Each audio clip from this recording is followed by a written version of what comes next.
I did this video the other day about digital ID and the fact that we should refuse it en masse.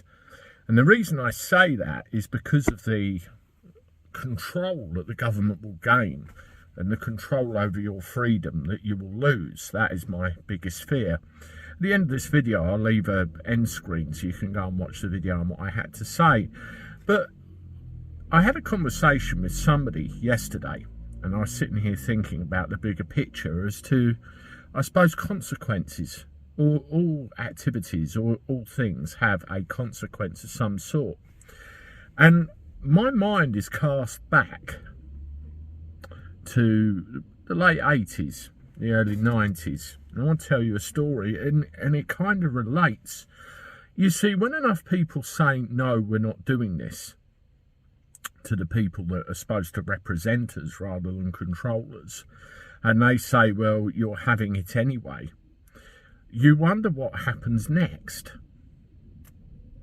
You know, I was a school kid in the 80s and the 90s, and in 1990 I was 12, nearly 13 years old, and I lived in a flat in the southeast with my mum, single parent kind of environment. And she had a job where she was a manager of a shop. She did all right, did the best for us. And one day she came home very excited and said she got a pay rise. And, you know, it's like, yeah, we can have a little holiday and we can do blah, blah, blah, blah, blah, and all the rest of it. And I'm thinking, yay! You know, back in the 80s, stroke the 90s, I'm of the generation where you got by with what you had. You know, if the kids look at all the expensive toys they've got today, you know, they've got to realise how lucky they were compared with some of the childhoods that we had.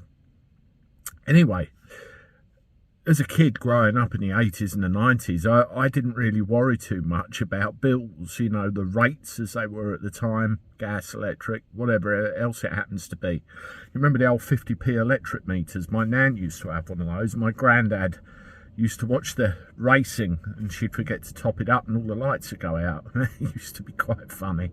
But anyway, back to the plot.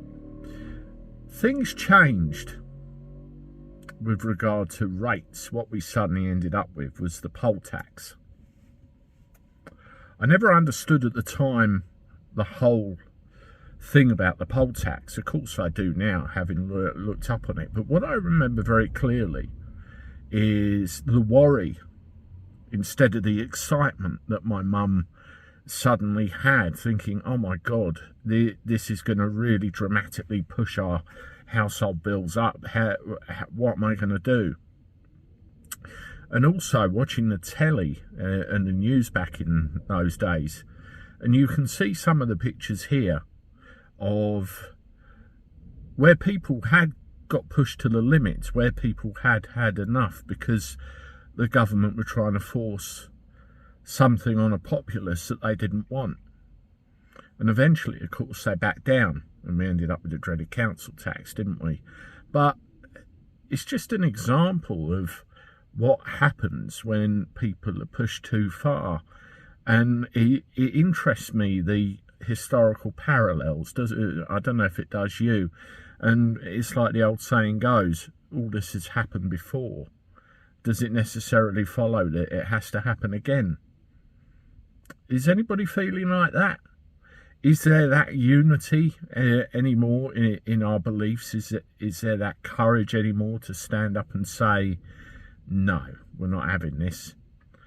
Would we see scenes repeated like the pictures I've just shown you?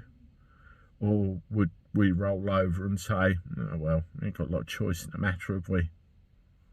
Interesting how it's going to play out. So when you refer to digital IDs, do people roll over and take it? Or do they stand up and say no? Let me know what you think.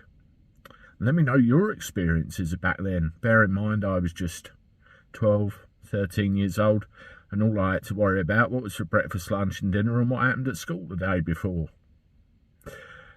Oh, those days are long gone. Anyway, hit the like button, subscribe to the channel. Here's the video I told you about digital IDs. Be sure to check that out. And as always, I look forward to talking to you soon. Toodaloo.